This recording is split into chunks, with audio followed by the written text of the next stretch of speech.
As we continue to celebrate Black History Month, I've been watching quite a bit of stuff on social media, on the news, in the media. Also, in my own teaching, we have had discussions concerning, errors principals have made in schools trying to celebrate, I guess, Black history and the lack of cultural sensitivity and awareness and cultural competence that I think is being displayed in certain schools. It's kind of concerning for me as an educational leader and someone who understands the importance and value we bring to our students. And so I just want to, share with all of us a few reminders as we seek to engage in Black History Month celebration, not just this year, but in our planning for next year and the other years.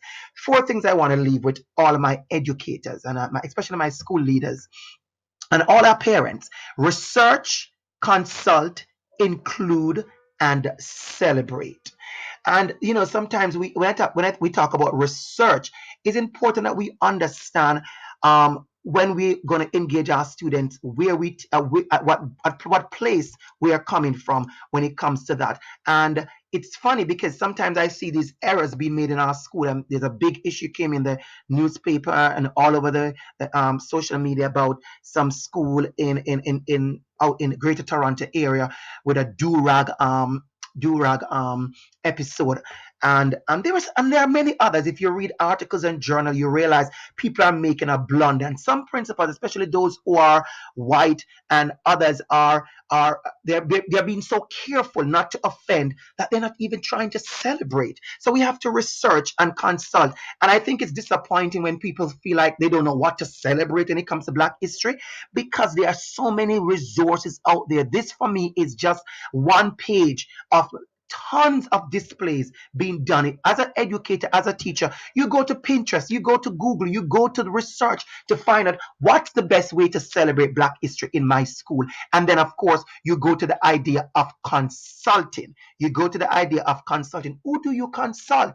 You consult the students themselves, right? You consult the community. You consult the community. You consult the students' voices. You ask them, how do we want to celebrate Black history in our school? But of course, that consultation needs guidance. That's why you are teachers in the school. The students have a voice. You give the students a voice, but you also are there. You are placed there to be to guide the process. And again, you consult leaders in your community. You consult persons who are authority on the issues of equity, diversity, and inclusion.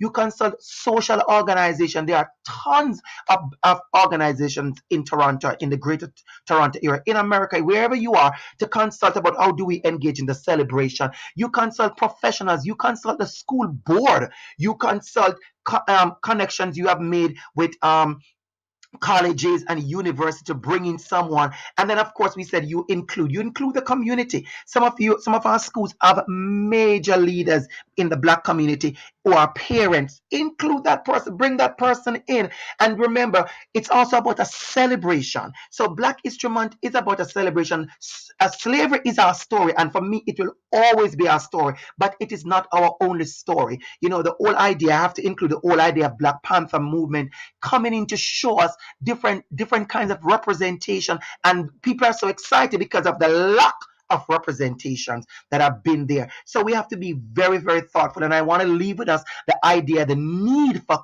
CRRP, culturally responsive and relevant pedagogy. As educators, we need to equip ourselves with the right tools. We need to equip ourselves with the right tools so we understand the need for culturally relevant and responsive pedagogy. The TDSB has talked about, how dramatic the statistics and the face of the classroom has changed over the years. And as educators, as school leaders, we need to rise to that occasion so we make sure that we are preparing a serious diversity awareness and allowing our students to see images of themselves and allow our students to celebrate Black History Month in a very educational way. And we need to be sensitive to what is necessary, and not every single thing we're going to run to social justice, or we're going to start there at politics. We start at history. I came across this beautiful thing. We started history. Our children don't even know that there are so many things around them every single day that was created by a person who is black. We started history. Some of our students, like myself, they love fashion. We started black fashion at Black Elegance. Teach them. Some of you have schools who are all girls schools. So many black, students who are. Let them start there to see that the beauty around them was created long ago. So educators, we have no excuse. We have no excuse, educators. We have absolutely no excuse when it comes to how we celebrate Black history. We have absolutely no excuse in how we celebrate. This video I'm showing you is of one of my Facebook pals, and who is doing this. She's in Toronto school. She's in a Toronto, a GTA school. This is what she's done on a wall.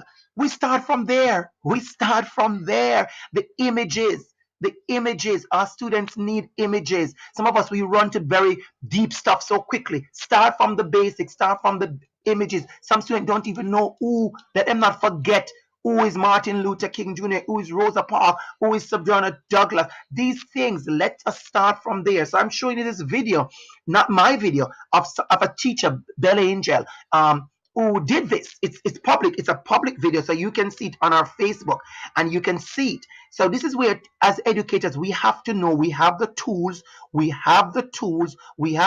and there's no excuse for us to engage our students well in culturally relevant, responsive, and pedagogy. And I'm going to leave this quote that came from Debbie Miles, who's a mother of one of our students in one of our schools that had the major issue there.